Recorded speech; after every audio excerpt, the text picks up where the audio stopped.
आपको सीधा ले चलते हैं पश्चिम बंगाल के वीरभूम, जहां पर यूपी के सीएम योगी आदित्यनाथ एक जनसभा को संबोधित कर रहे हैं। पाया था, फिर सच्चर कमेटी की सच्चर कमेटी का गठन करके कांग्रेस ने प्रयास किया था कि अनुसूचित जाति की मिलने वाले आरक्षण के लाभ में भी मुसलमानों को हिस्सेदारी दी जाए। तब भी भारतीय जनता पार्टी ने विरोध किया था और जो लोग अनुसूचित जाति, जनजाति और पिछड़ी जाति के लोगों के अधिकारों पर डकैती डालने का प्रयास कर चुके हैं और आज फिर उनका मैनिफेस्टो इस बात का उल्लेख करता है, वे आज जनता को गुमराह करके ये फिर से सत्ता हासिल कर लेना चाहते हैं। बहनों और भाइयों, मैं आप सबका आह्वान करने के लिए आया हूं। आपने देखा होगा रामनवमी का आयोजन, भगवान राम का जन्म हुआ था उत्तर प्रदेश के अयोध्या में और उत्तर प्रदेश में इस अवसर पर हजारों शोभा यात्राएं निकलती हैं, एक भी जगह दंगा नहीं हुआ।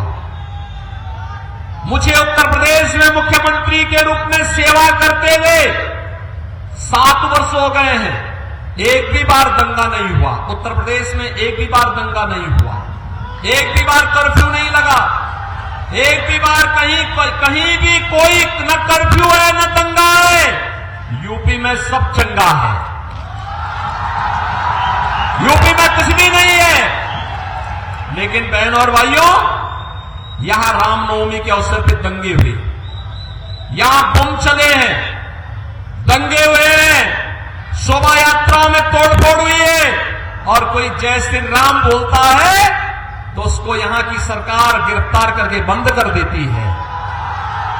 मुझे आश्चर्य होता है, अरे 15वीं सदी में इसी धरती में एक महापुरुष पैदा हुए थे, एक संत कवि पैदा हुए थे, श्री कृतिवास ओझा ने बांग्ला रामायण रची थी और बांग्ला रामायण ने इतनी धूम मचाई थी कि घर घर राम की उपासना होनी शुरू हो गई थी। बहनों और भाइयों, अगर बंगाल में राम की उपासना होती है तो बंगाल से चली दुर्गा उपासना का कार्यक्रम उत्तर प्रदेश के अंदर हजारों स्थानों पर होता है, पूरी भव्यता के साथ होता है, कोई रोक टोक नहीं। बड़े बड़े पंडाल लगते हैं, जैसे पंडाल लगा है ऐसे पंडाल दुर्गा उपासना के भी उत्तर प्रदेश के अंदर लगते हैं। लेकिन कहीं कोई दंगा नहीं हो सकता, कहीं कोई कर्फ्यू नहीं लग सकता। और मालूम है कि अगर जैसे रामनवमी के अवसर पर बंगाल के अंदर दंगा करने का प्रयास हुआ था, दंगा हुआ था, शोभा यात्राओं में तोड़फोड़ हुई थी, बहनों और भाइयों, अगर ये दुस्साहस किसी ने उत्तर प्रदेश में किया होता तो हम उसको उल्टा टांग करके उसकी पूरी संपत्ति को सरकारी कब्जे में ले लिए होते, उसकी पूरी संपत्ति को, और ऐसी कार्रवाई करते उसकी 7 पीढ़ियां भूल जाती दंगा करना। आज आप देखते होंगे उत्तर प्रदेश के अंदर, आज बहनों और भाइयों आप देखते होंगे बड़े बड़े माफिया जो कभी कभी पहले 2017 के पहले, बीजेपी के आने के पहले यूपी के अंदर जो पूरी सत्ता को अपने गिरफ्त में रखते थे, जिनके सामने सारी व्यवस्थाएं फेल थी, आज आप देखते होंगे कैसे उनके गले में तख्ती लटकती है और वो कहते हैं कि साहब एक बार जान बख्श दो, बस अब हम फेरी लगा करके परिवार का पेट भर देंगे, अब दंगा नहीं करेंगे, किसी गरीब को नहीं लूटेंगे, किसी बेटी और बहन की इज्जत के साथ खिलवाड़ नहीं करेंगे, किसी व्यापारी से रंगदारी वसूली नहीं करेंगे और ठेके पट्टे में न गौ कसी का काम करेंगे और नहीं उनके द्वारा ये भी कहा जाता है कि गौ कसी भी नहीं करेंगे और कहीं बालू और रेता का भी कहीं जबरन ठेका भी नहीं लेंगे। बहनों और भाइयों, मैंने सुना है यहां पे भी कुछ माफिया बालू और रेते का ठेका जबरदस्ती हड़प करके यहां की जनता का शोषण कर रहे हैं। नदी के डेमोग्राफी को भी चेंज कर देना चाहते हैं। गौकसी के धंधे को धड़ल्ले से चला करके यहां की आस्था के साथ खिलवाड़ करना चाहते हैं। बहन और भाइयों, भारतीय जनता पार्टी आपको इस बात का आश्वासन देती है कि जितने बड़े माफिया हैं ना, इनकी पूरी संपत्ति को जब्त करके गरीबों में बंटाने का काम कोई कर सकता है, केवल भारतीय जनता पार्टी कर सकती है। आपने देखा होगा उत्तर प्रदेश में हमने जितने बड़े माफिया थे, सबसे बड़े जितने बड़े बड़े माफिया थे, वे माफिया या तो यूपी छोड़ चुके हैं या फिर उनको जहन्नुम में भेज दिया गया है। उनके लिए अब धरती में जगह नहीं है, वे लोग जा चुके हैं। हम लोगों ने, बीजेपी की सरकार ने उत्तर प्रदेश में केवल अयोध्या में ही रामलला का मंदिर नहीं बनाया है, बल्कि बड़े बड़े माफिया और अपराधियों का राम नाम सत्य है कि यात्रा में भी भेजने का काम कर दिया है। और इसीलिए मैं आपसे कहना चाहता हूं कि बहनों और भाइयों, देश के विभाजन की जो तैयारी कांग्रेस और इंडी गठबंधन के द्वारा अपने मैनिफेस्टो के माध्यम से की जा रही है, उन सभी से सावधान होने की आवश्यकता है।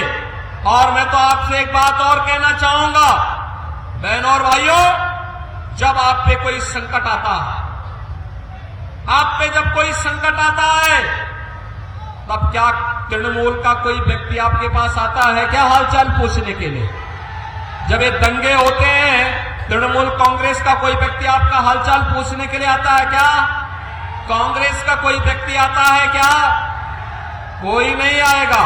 न कांग्रेस आएंगे, न राहुल गांधी आएंगे, न बहन जी आएगी, और कोई नहीं आएगी। यहां की दीदी की ममता तो केवल यहां के उन माफियाओं के साथ में है जो बंगाल को रौंद रहे हैं, बंगाल की पहचान के सामने संकट पैदा कर रहे हैं। और इसीलिए मैं आपसे कहने के लिए आया हूं, बहनों और भाइयों, केवल भारतीय जनता पार्टी है और मोदी जी हैं जो सुख दुख में आपके साथ हमेशा खड़े होने वाले हैं, हर स्थिति में खड़े होने वाले हैं।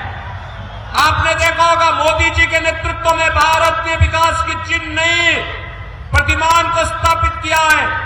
आज दुनिया के अंदर भारत का सम्मान बढ़ा है, भारत की सीमाएं सुरक्षित हुई है।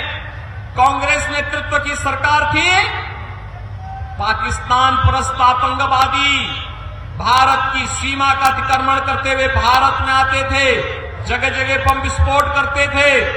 आज मोदी जी के नेतृत्व की सरकार में आप देखते होंगे, अब तो आतंकवादी घटनाएं नहीं घटित होती, आतंकवाद और नक्सलवाद को तो नियंत्रित किया जा चुका है। लेकिन अगर कहीं पटाखा भी जोर से फूटता है तो सबसे पहले पाकिस्तान सफाई देता कि मेरा हाथ नहीं है, क्योंकि पाकिस्तान को मालूम है कि अगर कोई घटना गलती से भी हो जाए तो उसको लेने के देने पड़ जाएंगे, क्योंकि ये नया भारत है और मोदी जी के नेतृत्व में नया भारत किसी को छेड़ता नहीं है। लेकिन अगर कोई छेड़ता है तो फिर उसको छोड़ता भी नहीं है। और इसीलिए मैं आपसे कहने के लिए आया हूं, यहां पर इंफ्रास्ट्रक्चर का कार्य मोदी जी के नेतृत्व में IIT, IIM, AIIMS, highway, railway, metro, triple IT, NIT, world class university, हर घर नल की योजना, ये सभी मोदी जी के नेतृत्व में आज तेजी के साथ देश के अंदर इसको लागू किया जा रहा है। और बंगाल में तो तृणमूल कांग्रेस की सरकार मोदी जी की योजनाओं को जबरन रोकने का कार्य करती है, अन्यथा पूरे देश के अंदर 80 करोड़ लोगों को फ्री में राशन देने का काम पिछले 4 वर्ष से मोदी जी की सरकार कर रही है। बहनों और भाइयों, 60 करोड़ लोगों को 5 लाख रुपए की आयुष्मान भारत में स्वास्थ्य बीमा का कवर मिल रहा है। 50 करोड़ गरीब लोगों के जनधन अकाउंट खोल दिए गए। 12 करोड़ किसानों को प्रधानमंत्री किसान सम्मान निधि का लाभ मिला। 12 करोड़ गरीबों के घर में शौचालय बन गए। 10 करोड़ गरीबों को उज्ज्वला योजना का रसोई गैस का एलपीजी का कनेक्शन मिल गया और 4 करोड़ गरीबों को बहन और भाइयों प्रधानमंत्री आवास योजना का लाभ मिल गया। मैंने उत्तर प्रदेश में अब तक लगभग 57 लाख गरीबों को एक एक मकान दे दिया है पीएम आवास योजना में। बहन और भाइयों, बंगाल की सरकार नहीं लेना चाहती। बंगाल की सरकार उसी कार्य को करती है जिसमें इसको कमीशन मिलती हो और इसीलिए वह कार्य नहीं करेगी, करने नहीं देगी। इसके लिए आवश्यक है कि वीरभूमि को नाम के अनुरूप भारतीय जनता पार्टी को विजयी बना करके भेजिए। मोदी जी ने कहा है आत्मनिर्भर भारत और विकसित भारत की संकल्पना को साकार करेंगे। आत्मनिर्भर भारत का मतलब आत्मनिर्भर बंगाल भी होगा। आत्मनिर्भर बंगाल का मतलब हर किसान, हर नौजवान, हर महिला, हर तबके का व्यक्ति, हर व्यापारी यह भी आत्मनिर्भर होगा। और जब आत्मनिर्भर होगा तो तभी विकसित भारत की परिकल्पना को साकार भी करेगा। और विकसित भारत के लिए भारत दुनिया की एक बड़ी ताकत बने, हमारा देश दुनिया की एक ताकत बने, यह संदेश बंगाल से ही जाना चाहिए। क्योंकि बंगाल ने तो हमें राष्ट्रगान और राष्ट्रगीत दिया और बंगाल ने तो भारतीय जनसंघ के पहले अध्यक्ष डॉक्टर श्यामा प्रसाद मुखर्जी भी तो बंगाल ने ही भारत को दिए हैं।